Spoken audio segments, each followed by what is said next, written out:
आज की कहानी जिसका टाइटल है बहू या नौकरानी, एक दर्द भरी कहानी आपको कुछ जानी पहचानी लग सकती है, क्योंकि ये कहानी एक ऐसी औरत की है जिसे उसके परिवार और पति के घर में ही किसी नौकरानी की तरह जीवन व्यतीत करना पड़ता है।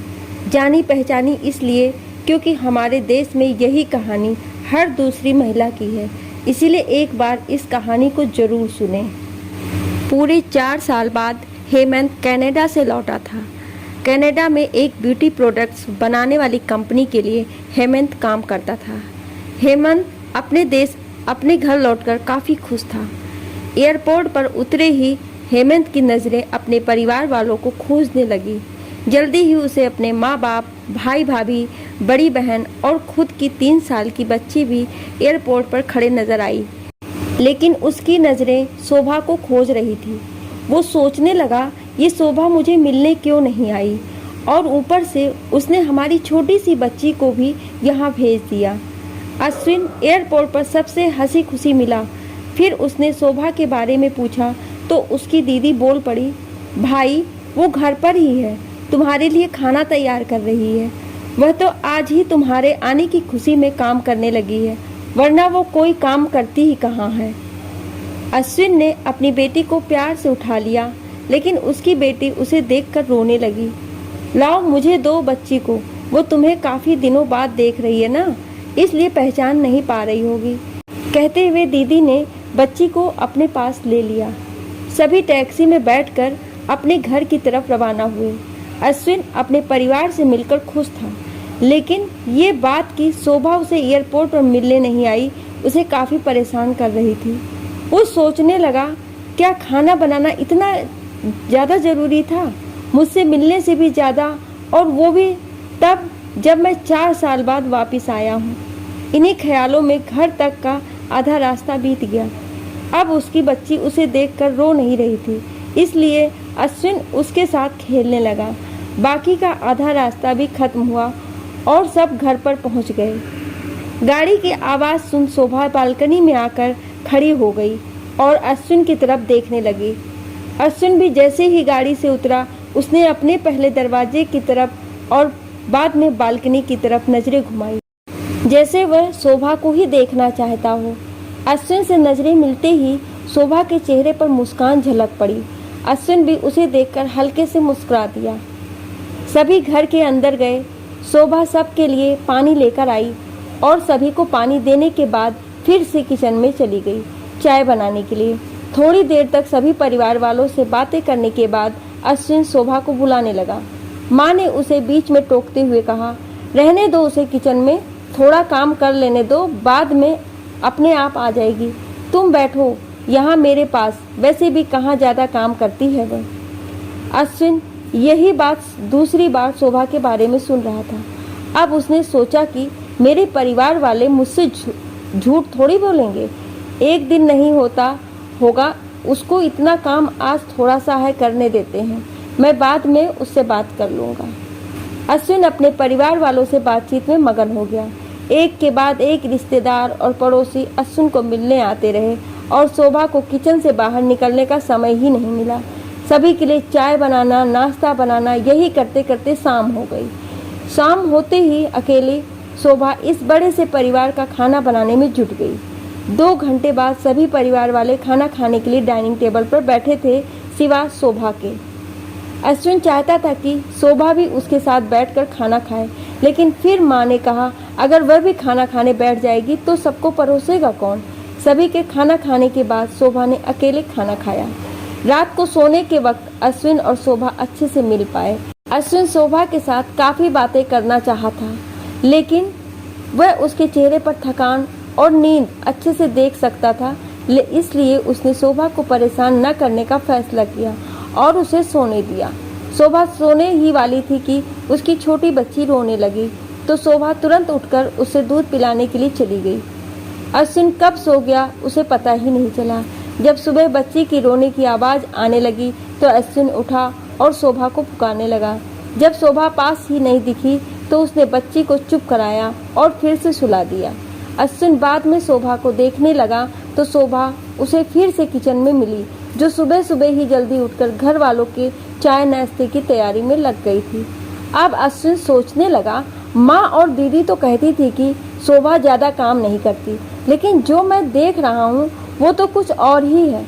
अश्विन अब सब समझ गया था, पर वो अपनी माँ को ऐसे नहीं बोल सकता था कि शोभा से ज़्यादा काम ना कराया करो, इसलिए अब उसने खुद ही शोभा की मदद करना शुरू कर दिया था।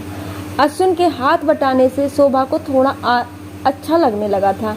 पहले जहाँ उसका चेहरा थकान से उतरा रहता था, अब उस पर थोड़ी थोड़ी चमक आने लगी थी। अश्विन ने कुछ दिनों में ही ये महसूस कर लिया था कि शोभा अब वह शोभा नहीं रही थी जिसे अश्विन शादी करके लाया था। वो तो कोई और थी जो तोते की तरह बोलती थी, और ये शोभा तो बिल्कुल चुप है, गुमसुम है। ऐसा लगता है जैसे किसी के दबाव में हो, किसी डर की वजह से सहमी हो। अश्विन शोभा को उसके काम में और ज़्यादा मदद करने लगा। अश्विन का ऐसा व्यवहार अब घर वालों को खटकने लगा। घर के सभी बड़ों और उसकी दीदी ने मिलकर अश्विन को समझाया, तुम अपनी बीवी की मदद करते हो, उससे हमें कोई एतराज़ नहीं है, लेकिन तुम्हें भी एक हद तक ही ऐसा करना चाहिए। जब तक कोई तुम्हें ऐसा करता ना देख रहा हो तब तक सब ठीक है, लेकिन जब कोई तुम्हें बीवी के होते हुए बर्तन धोते देखे तो वो अच्छा थोड़े ही लगता है।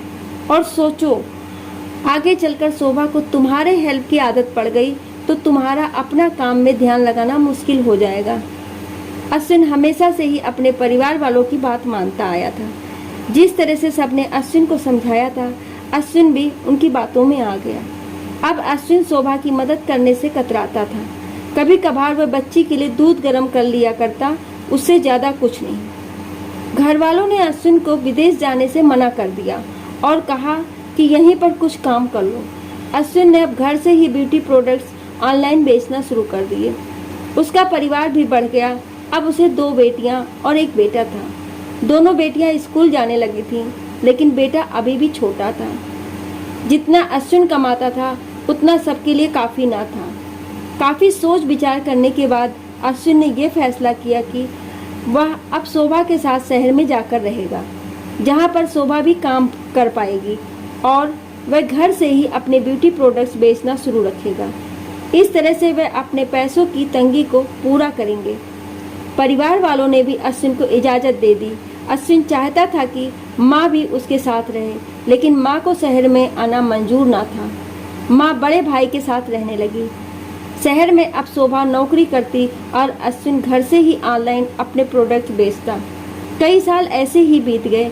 शोभा घर का काम और बाद में बाहर का काम करके पहले से भी ज़्यादा थकी थकी रहने लगी।